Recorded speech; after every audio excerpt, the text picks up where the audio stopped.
Hello guys, welcome back to my channel. সবাই কেমন আছো? আমি তো একদমই ভালো নেই। আমি অমৃতা চলে আসলাম আরও একটি ব্লগ নিয়ে।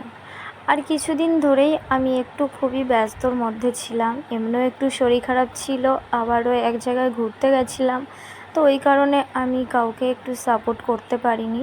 তো সবাইকে আমি আবারও সাপোর্ট করে দেব। তো দেখো, সকাল সকাল উঠে পড়েছি। আর দেখো, আমার আজ সেই ষষ্ঠীর পরের দিন থেকে 3 তারিখ থেকে ওই 2-3 তারিখ থেকে আমার দাঁতে যন্ত্রণা শুরু হয়েছে। আর আজকে বোধহয় 13 তারিখ, এখনও হয়েই যাচ্ছে একভাবে। আমি যে কিভাবে রয়েছি সেটা আমি জানি। দেখতে পাচ্ছি আমার মুখের অবস্থাটা, আর এক সাইডে একটু ফুলেছে। তো ওই জন্য না আমি ভাতটাও খেতে পাচ্ছি না ঠিক করে।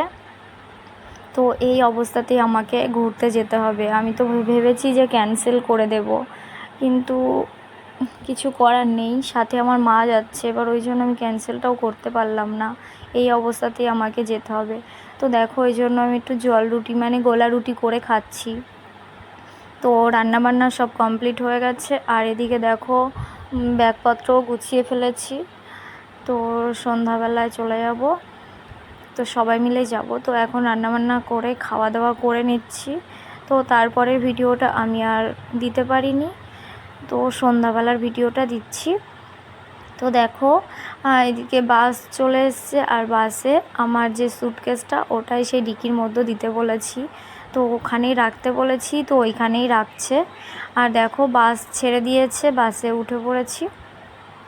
আর সত্যি কথা, আমার তো মানে আনন্দ হচ্ছে, কিন্তু আবার এদিকে কষ্টও হচ্ছে। কী আর করব বলো। তো দেখো, বাইরের পরিবেশটা কত সুন্দর, আমার তো খুব ভালো লাগে। আসলে আমরা গ্রামে থাকি, তো গ্রামের পরিবেশটা থেকে মানে এই দিকের এই সব পরিবেশটা না খুবই ভালো লাগে। আর দেখো কত সুন্দর ব্রিজটা। এটা কোথাকার ব্রিজ আমি জানি না, তবে বাসে সবাই ঘুমাচ্ছিল, তখন আমি ভিডিও করতে করতে আসছিলাম। তো দেখো, ওই হলো রুমে পৌঁছে গেছি। সকালও হয়ে গেছে, রাতে গাড়ি ছেড়েছে আর সকালে পৌঁছালাম। আর দেখো, রুমের দোতলায় এসে ভিডিওটা করছিলাম। আর দেখো, এখনও সবাই ঘুমাচ্ছে, তারা যাবে, তারপরে আমাদের রুমগুলো খোলা হবে। তো এই জন্য ব্যাগগুলো একটা রুমে রেখে আর আমরা একটু ঘুরতে যাব। ঘুরতে বলতে একটু সাগরের দিকে যাব। আর আমাদের এখানে এই যে সব কিছু নিয়ে চলে এসছে ওরা, রান্নাবান্নার ব্যবস্থা। তো এখানেই রান্নাবান্না হবে। আর দেখো, আমরা ব্যাগপত্র রেখে আমরা একটু সাগরের দিকে ঘুরতে চলে এসেছি। আর আমাদের রুমটা নিয়েছে কোথায়? জাহাজ বাড়ি, শঙ্করপুর জাহাজ আছে, সেই জাহাজ বাড়িটার সামনেই আমাদের রুমটা নিয়েছে। তো এখানে আমরা শুধু আসিনি, আমাদের একটা বাস ছেড়েছে। আর এই বাসে অনেকজন ছিল, মনে হয় কতজন ধরে আমি বলতে পারবো না, তাও 40-50 এরকম, তাও আমি বলতে পারবো না একটা বাসে কতজন ধরে, আইডিয়া করে বললাম। তো যাই হোক, দেখো আমরা সকালবেলা 8টা বাজে, এখন 7টা বাজে। আর এই 7টার সময় আমরা একটু সাগরের দিকে যাচ্ছি। তো সাগরের দিকে গিয়ে আমি ভাবছি যে একেবারে স্নান করে চলে আসব। তো কী আর করব, দেখো জোয়ার রয়েছে। আর এই জোয়ারে আমি গেছিলাম, ওখানে বসেছিলাম। তো বসে দেখা যাচ্ছে না, আমি বসে রয়েছি। তো আবার উঠে পড়েছি দেখো।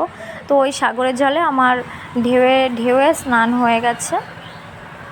আর যখন ভাটাটা হবে তখন আর আসা হয়নি, আসবে সবাই, আমি আর তখন আর আসবো না। এখনই আমার প্রত্যেক দিন সকালবেলা স্নান করে অভ্যাস, তো ওই জন্য আমি ভাবলাম যে এখনই করে নিই।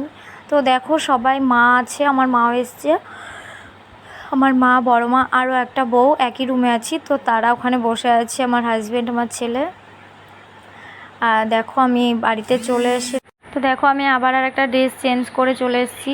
যে ড্রেসটা পরে গেছিলাম, এসে স্নান করলাম, করে আবার গিয়ে রুমে শ্যাম্পু দিয়ে সাবান দিয়ে মেখে আবার জামা চেঞ্জ করে চলে এসেছি। আর এসে দেখছি আমার মা, বড় মা, মানে বড় মা বলতে আমার বড় মা শাশুড়ি, জেঠি শাশুড়ি আর কি, তো বড় মা বলি। তো ওরা সবাই মিলে স্নান করছে। দেখো কিভাবে, মানে জোয়ার আসছে, আর ওই জোয়ারে যে জলটা আসছে আর ওই জলটা নিয়ে না মাথায় দিচ্ছে। আমি হাসছি শুধু, জানো না, ওদের ভাব দেখে। আমি তাও বলেছি যে এখন তোমরা স্নান করো না, যখন জোয়ারটা নেমে যাবে তখন তোমরা স্নান করবে। ওরা কথা শোনে না, বসে পড়েছে ওখানেই। তো যাই হোক, ওদের স্নান দেখতে দেখতে আমার খুবই হাসি পাচ্ছিল। তো তারপরে দেখো, আর কি বলো তো, আমার মা বয়স হয়ে গেছে, ওই বড় মাটা ওদেরও বয়স হয়ে গেছে। তো সবাই বলছে যে সবাই না, ওরাই বলছে যে আমরা গেলে কেমন হয় ওখানে দীঘাতে বয়স্কদের যায় না কি তাই।